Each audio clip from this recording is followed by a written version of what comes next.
통한 공사를 진행하는 방식을 권장을 드리고요. 이 경우에 시공사를 통해서 준공 날짜라든지 하자 보수라든지 또는 안전사고, 안전문제, 주변의 민원, 다양한 문제들을 대신 해결받으실 수 있습니다.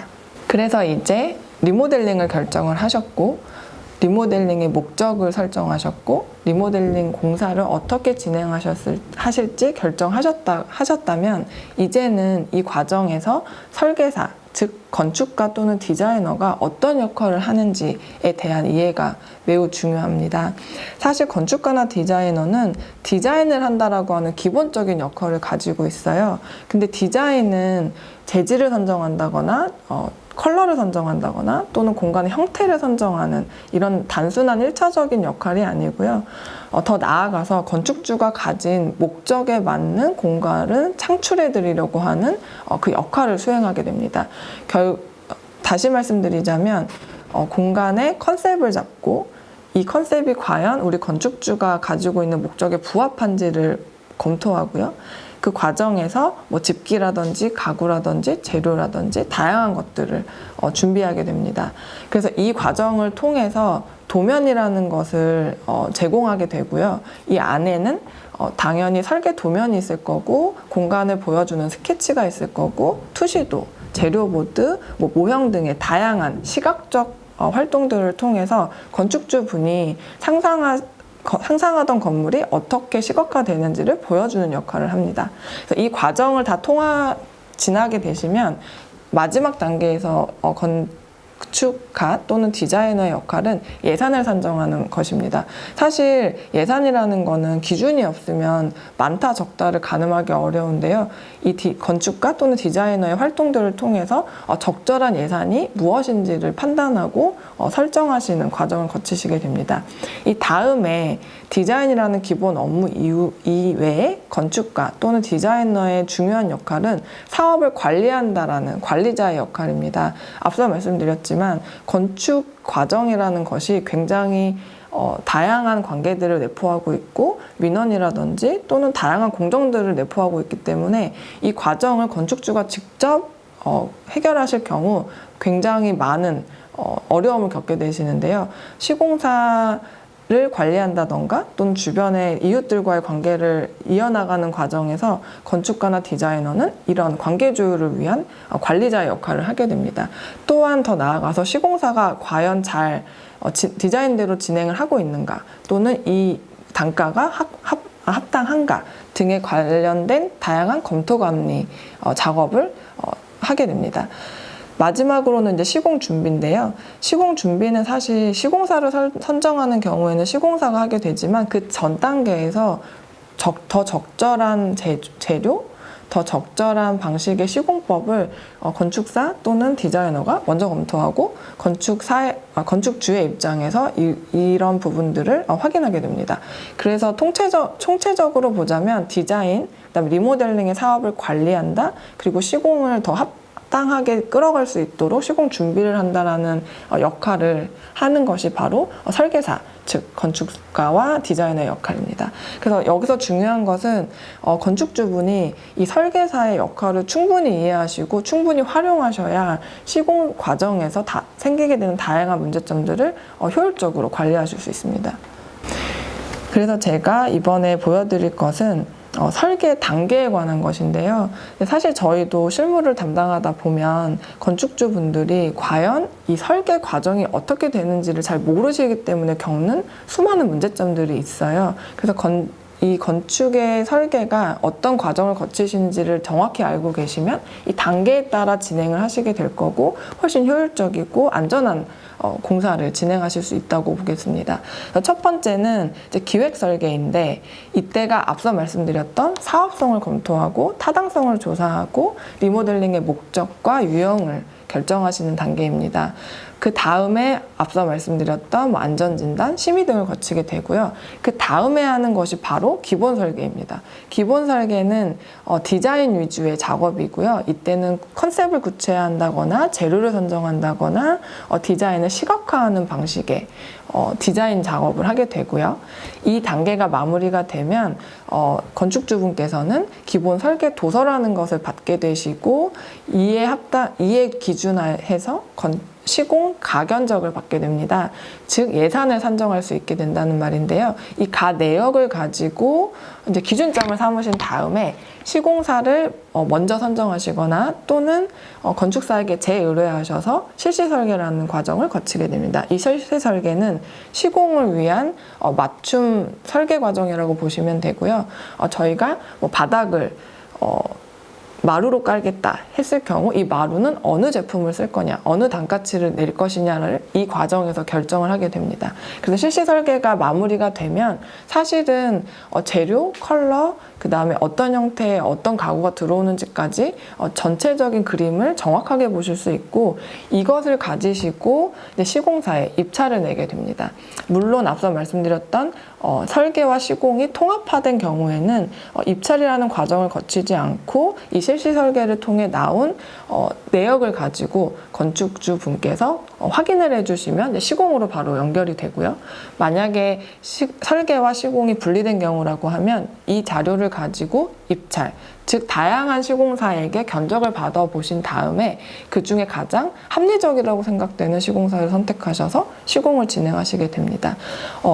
기본적으로 규모가 작다고 해서 무조건 시공사만 선택하셔서 진행을 하시게 되면 이 수많은 과정을 간과하시게 되는 거고요. 그렇다 보면은 시공을 하시면서 내가 생각했던 재료는 이게 아닌데, 내가 생각했던 단가는 이게 아닌데 수많은 시행착오들을 겪게 되십니다. 그렇기 때문에 사전에 정확한 디자인과 재료, 그 다음에 단가, 예산을 책정하고 가시는 이 설계 방식을 택하시는 것이 안전하다고 보겠습니다.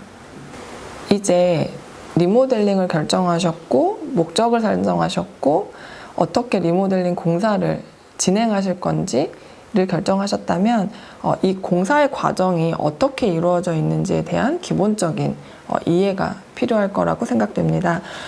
리모델링 또는 모든 건축 공사는 다음과 같은 기본 순서로 이루어져 있습니다. 첫 번째 철거, 두 번째 난방 배관 및 수도 배관, 세 번째 미장 또는 조적벽 또는 벽체 시공, 네 번째 욕실, 방수 또는 이에 따르는 미장 공사, 다섯 번째 단열 공사, 여섯 번째 창호 공사, 일곱 번째 목공, 즉 내부에 들어오는 다양한 가구나 틀을 형성하는 공사고요. 여덟 번째 전기 공사, 아홉 번째 도배 또는 벽면 마감 공사, 열 번째 바닥재 공사, 11번째 대문, 지붕 또는 외부 난간 등의 외부 공사, 12번째 가구 및 그 외 마감 작업이 있습니다. 이렇게 수많은 리모델링 공정이라는 것들이 존재를 하는데 건축주분들께서 이 수많은 공정을 다 알기란 사실 어렵고요. 그러다 보니 리모델링일 경우 무엇이 더 중요한지를 미리 아시고 그 부분에 더 많은 관심을 가지시는 것이 중요할 거라고 생각이 됩니다. 그래서 이제 리모델링 공정이 어떻게 진행되는지를 보셨고 이 과정 중에서 핵심이 되는 기초공사 4가지를 소개해 드리려고 합니다.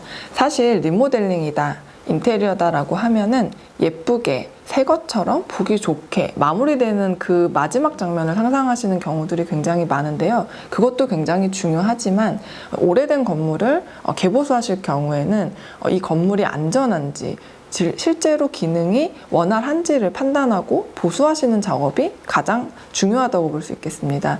결국에 주택이라는 것은 또는 건물이라는 것은 겨울에 따뜻해야 되고 여름에 시원해야 되고요. 물이 새지 않아야 하고 전기 누전 등의 안전 문제가 없는 것이 가장 중요하다고 볼 수 있겠습니다. 그래서 4가지 핵심 기초 공사는 첫 번째 집의 강도와 안정성을 높여주는 구조 검토 및 보강, 두 번째 단열, 세 번째 배관, 네 번째 전기공사라고 할 수 있겠습니다.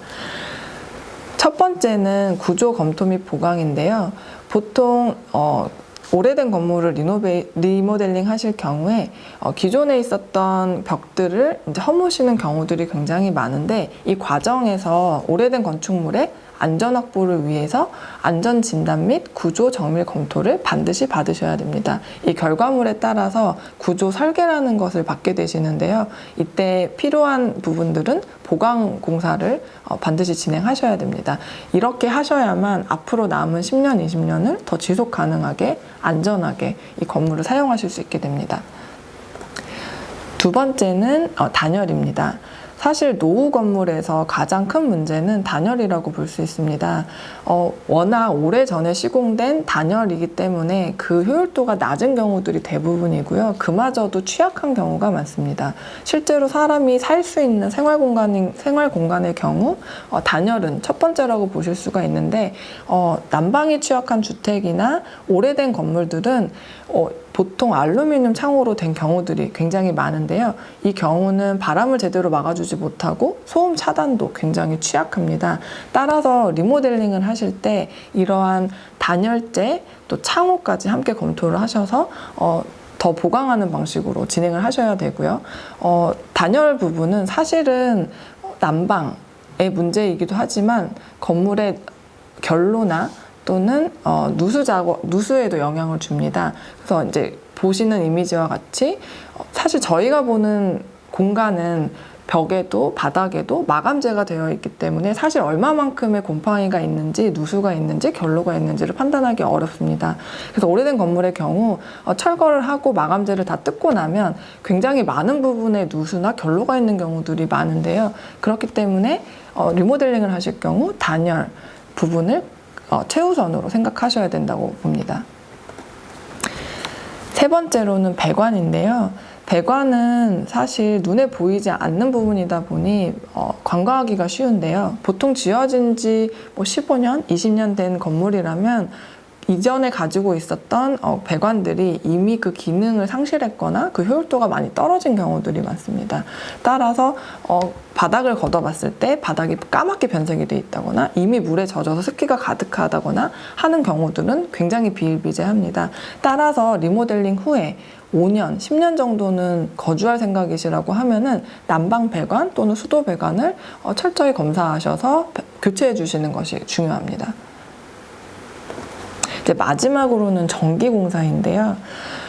주택을 비롯한 오래된 건물들을 이제 철거하다 보면은 이제 그 오랜 시간 동안 전기 배선이 계속 쌓이다 보니 복잡하게 얽혀져 있는 경우들이 굉장히 많습니다.